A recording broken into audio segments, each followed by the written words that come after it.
है डीएनए, ठीक है, वो कहाँ होता है, न्यूक्लियस के अंदर यानी केंद्रक के अंदर।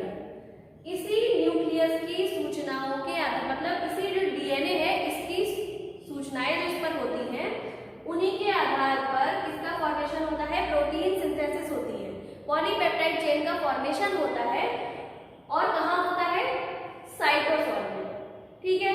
तो ये प्रोसेस डायरेक्ट नहीं होती, डीएनए से डायरेक्ट पॉलीपेप्टाइड चेन नहीं होती, बल्कि क्या होता है, डीएनए से पहले बनता है एमआरएनए, ठीक है, मतलब मैसेंजर आरएनए, संदेशवाहक आरएनए इसे हम बोलते हैं, और इस प्रोसेस को हम बोलते हैं ट्रांसक्रिप्शन। क्या बोलते हैं, ट्रांसक्रिप्शन, जो कि ये प्रोसेस डीएनए से एमआरएनए बनने की प्रोसेस होती है, कहाँ होती है, न्यूक्लियस के अंदर। उसके बाद जो एमआरएनए बन जाता है, ठीक है, एमआरएनए बन जाता है, ये न्यूक्लियस से निकलकर कहाँ आ जाता है, कोशिका द्रव्य में आ जाता है। कोशिका द्रव्य में जब आता है तो एमआरएनए से क्या बनता है, पॉलीपेप्टाइड चेन या प्रोटीन सिंथेसिस होती है, ठीक है। तो इस प्रोसेस को बोलते हैं ट्रांसलेशन। तो डीएनए से एमआरएनए बनने की क्रिया ट्रांसक्रिप्शन, एमआरएनए से पॉलीपेप्टाइड चेन बनने की क्रिया ट्रांसलेशन, डायरेक्ट नहीं होती है, इसके बीच में एमआरएनए बनता है पहले, जो कि साइटोसोल में आता है। तो एमआरएनए किसका काम करता है, एक मीडिएटर का काम करता है, एक मध्यस्थ का काम करता है, ठीक है। तो ये कॉन्सेप्ट जो है, ये जो यूनिडायरेक्शनल प्रोसेस है, इसी को बोलते हैं सेंट्रल डॉग्मा, ठीक है, central dogma of molecular biology, आणविक जीव विज्ञान का मूल सिद्धांत, ठीक है। अब देखिए, जो डीएनए होता है, आपने रेप्लिकेशन की प्रोसेस पढ़ रखी है, डीएनए से जब डीएनए का डुप्लीकेशन होता है तो उस प्रक्रिया को हम क्या करें, डुप्लीकेशन या फिर रेप्लिकेशन, ठीक है। तो डीएनए से एमआरएनए बनता है, जिसे हम कहते हैं ट्रांसक्रिप्शन, और एमआरएनए से क्या बनता है, प्रोटीन बनती है, जिसे हम बोलते हैं ट्रांसलेशन। ये प्रोसेस जो थी, सेंट्रल डॉग्मा का जो कॉन्सेप्ट था, वो किसने दिया था, क्रिक ने दिया था, और कब दिया था, 1968 में दिया था। क्रिक ने 1968 में इस कॉन्सेप्ट को दिया था, ठीक है। अब किसी वायरस में क्या होता है, वायरस कुछ होते हैं ट्यूमर वायरस।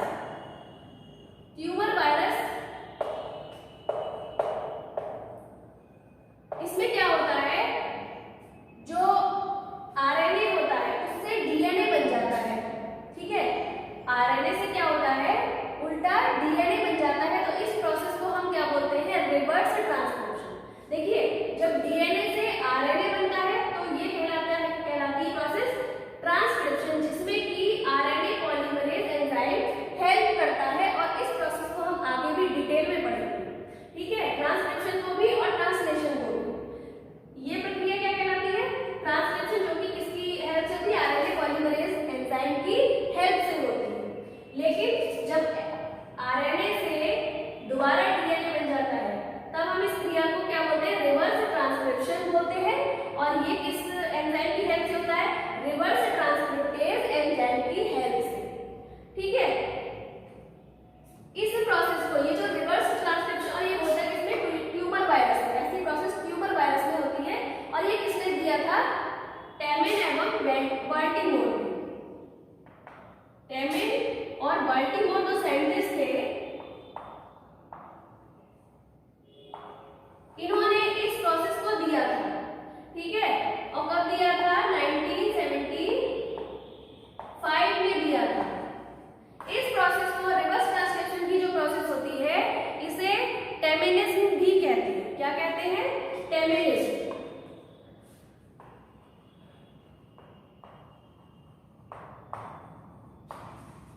ठीक है। तो ये जो इसमें पहले क्या होता है, आरएनए बनता है, मतलब जो वायरस होता है उसमें जेनेटिक मटेरियल आरएनए भी होता है, किसी में आरएनए से पहले डीएनए बनता है, साइटोप्लाज्मिक डीएनए, और डीएनए से फिर आरएनए बनता है, तब इस प्रोसेस को हम ट्रांसक्रिप्शन बोलते हैं। मतलब कि इसमें क्या होता है, पहले आरएनए से पहले डीएनए बनता है, और डीएनए से फिर आरएनए बन के फिर प्रोटीन की सिंथेसिस होती है। इस प्रोसेस को बोलते हैं ट्रांसलेशन, ठीक है। यही प्रोसेस किसने दी थी, टेमिन बाल्टीमोर 1975 में, और इसे टेमिनिज्म का नाम दिया गया, मतलब टेमिनिज्म भी इसे बोलते हैं। अब कुछ वायरस, कुछ अपवादों को छोड़कर कुछ वायरस ऐसे होते हैं जिसमें जो जेनेटिक मटेरियल होता है वो क्या होता है, आरएनए होता है, ठीक है। जिसमें जेनेटिक मटेरियल क्या होता है, आरएनए होता है।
कौन सी? एक जो नॉर्मल कंडीशन होती है जिसे हम सेंट्रल डॉगमा बोलते हैं, डीएनए से एमआरएनए, एमआरएनए से प्रोटीन बनने की क्रिया। ठीक है, पहली एक कंडीशन हो गई। दूसरी है रिवर्स ट्रांसक्रिप्शन की प्रोसेस, जो कि टेमिन बैल्टीमोर ने दी थी, 1975 में दी थी। और तीसरी कंडीशन क्या है? जो प्लांट वायरस में जेनेटिक मटेरियल होता है उसके थ्रू ही क्या बनता है? एमआरएनए बनता है, और एमआरएनए के बनने के बाद क्या बनता है? प्रोटीन बनती है। ठीक है, तो ये प्रोसेस ही जो है आरएनए डायरेक्टेड आरएनए सिंथेसिस कहलाती है। और इसमें आरएनए से मेन जो जेनेटिक मटेरियल आरएनए होता है उसी से एमआरएनए बनता है। आई होप आप लोगों को ये वीडियो समझ में आई होगी, कॉन्सेप्ट क्लियर हुआ होगा। इसके बाद जो डीएनए से आरएनए और आरएनए से प्रोटीन बनने की प्रोसेस है, इन दोनों प्रोसेस को हम डिटेल में पढ़ेंगे, नेक्स्ट वीडियो में पढ़ेंगे। अब देखिए फिर से इस कॉन्सेप्ट को समझिए कि कौन न्यूक्लियस होता है कोशिका के अंदर, जिसमें कि क्या होता है? डीएनए पाया जाता है। ये देखिए ये डीएनए है, डबल स्ट्रैंडेड डीएनए, ये डीएनए है। इसमें रेप्लिकेशन की प्रोसेस भी दिखाई गई है, जिसमें दोनों स्ट्रैंड हेलिकेज एंजाइम की मदद से खुलते हैं। ये देखिए खुल गए, और दोनों पर नए स्ट्रैंड, नए डीएनए के स्ट्रैंड्स जो हैं वो बन जाते हैं। ये मैंने रेप्लिकेशन की प्रोसेस में आपको पढ़ाया था। एक स्ट्रैंड पर और दूसरे स्ट्रैंड पर भी नया स्ट्रैंड बन गया, तो एक पुराना स्ट्रैंड होता है और एक नया स्ट्रैंड होता है। अब ट्रांसक्रिप्शन की प्रोसेस तो डीएनए के एक स्ट्रैंड पर होती है, एक स्ट्रैंड पर देखिए एमआरएनए बनता है। ये यूनिट जुड़ जाती हैं, मोनोमर यूनिट, और एमआरएनए का फॉर्मेशन कर लेती हैं। यही एमआरएनए साइटोप्लाज्म में चला जाता है। फिर तो एमआरएनए जो बनता है उसमें कुछ नॉन कोडिंग रीजन, मतलब जो काम का नहीं होता है वो रीजन होता है, वो हटा दिया जाता है, और फिर केवल जो मेन पार्ट रहता है जो अमीनो एसिड को कोड करता है वो रह जाता है। उसके बाद ये एमआरएनए ऊपर राइबोसोम, देखिए ये राइबोसोम है, और ऊपर टीआरएनए, तीनों मिलकर पॉलीपेप्टाइड चेन का निर्माण करते हैं। तो यही कॉन्सेप्ट, मतलब डीएनए से एमआरएनए और एमआरएनए से प्रोटीन बनने की प्रोसेस ही क्या कहलाती है? Central dogma. ठीक है, be healthy, be safe, thank you so much.